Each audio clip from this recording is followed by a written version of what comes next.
সুপ্রিয় দর্শক, আসসালামু আলাইকুম। কুকিং হাউস অফ দীপ্তির পক্ষ থেকে সবাইকে স্বাগত জানাচ্ছি। আজ আমি খুব কম সময়ে কম উপকরণে তৈরি করে দেখাবো অরেঞ্জ জেলি। জেলি তৈরির জন্য আমি এখানে 5টা কমলা নিয়েছি। এখন আমি কমলার এই খোসাটা ফেলে একটু আলাদা করে নিই। কমলাটা খোসা ফেলে দিয়ে এরকম আলাদা আলাদা করে নেব এবং ভিতরের যে বিচি থাকে এই বিচিগুলি ফেলে দিতে হবে।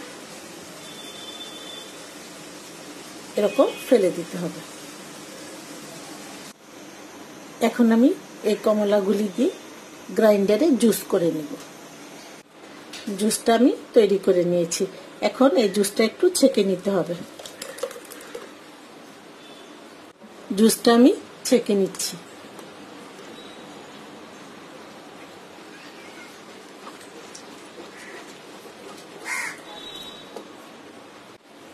এখানে আমার 2 কাপ জুস হয়েছে। জেলি তৈরির জন্য আমার যা যা লাগবে 1 কাপ চিনি। চিনিটা আপনারা আপনাদের পছন্দ মতো বাড়িয়ে কমিয়েও দিতে পারবেন। 1/2 কাপ পানি, 3 টেবিল চামচ জিলেটিন, 1/2 চা চামচ food colour, orange food colour. Food কালারটা আপনারা স্কিপও করতে পারেন। আর জিলেটিনটা আমি ফ্রস্টার ক্লার্কের নিয়েছি। চুলায় একটা প্যান বসিয়ে প্যানটা আমি গরম করে নিয়েছি। এখন দিয়ে দিচ্ছি চিনি, 1/2 কাপ পানি।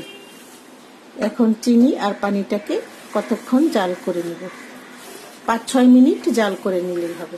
চুলার আঁচটা এই পর্যায়ে মিডিয়ামে রাখতে হবে। চিনি আর পানিটা আমি 5-6 মিনিট জাল করে নিয়েছি। চিনিটা একদম গলে গেছে। এখন এই মিশ্রণের মধ্যে দিয়ে দিচ্ছি 1/2 চা চামচ অরেঞ্জ ফুড কালার। ফুড কালারটা আপনারা স্কিপও করতে পারেন। দিয়ে আবার একটু জাল করে নেব। ফুড কালারটা দিয়ে আমি একটু জাল করে নিয়েছি। এখন দিয়ে দিচ্ছি 2 কাপ অরেঞ্জ জুস।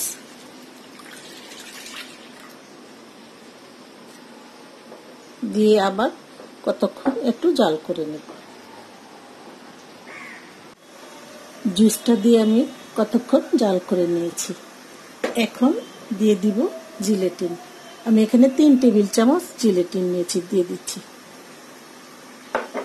এখন চুলার আঁচটা একটু কমিয়ে এই জিলেটিনটা দিয়ে অনবরত নাড়তে থাকতে হবে। 3-4 মিনিট জাল করলেই দেখবেন মিশ্রণটা ঘন হয়ে গেছে। তখন চুলাটা অফ করে দিতে হবে।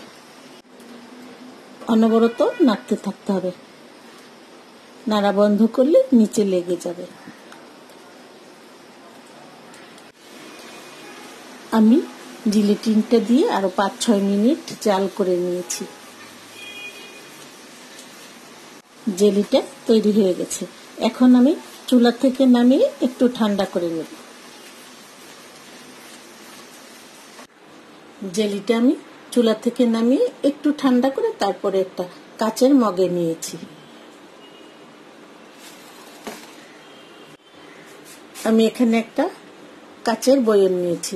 কাচের বয়ামটা শুকনা এবং পরিষ্কার হতে হবে। এখন এই জেলিটা এই বয়ামের ভিতরে ভরে দিচ্ছি।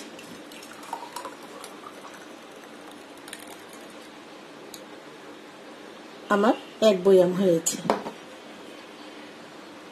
এখন পুরোপুরি ঠান্ডা করে তারপরে আমি রুটিতে লাগিয়ে নেব। জেলিটা জমাট বেঁধে গেছে।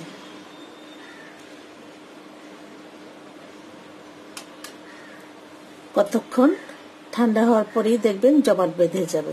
এটা ফ্রিজে রাখার দরকার নেই, বাইরে নরমাল তাপমাত্রায় রেখে দিলে জমাট বেঁধে যাবে।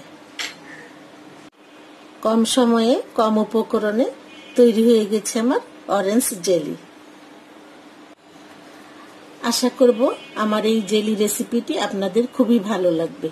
ভালো লাগলে লাইক, শেয়ার, কমেন্টস করবেন এবং আমার চ্যানেলটি সাবস্ক্রাইব করবেন। সবাই অনেক অনেক ভালো থাকবেন, সুস্থ থাকবেন। সবাই আমার জন্য দোয়া করবেন। সবাইকে আবার অসংখ্য ধন্যবাদ। আল্লাহ হাফেজ। এখন আমি জেলিটা ব্রেডে লাগিয়ে নিচ্ছি।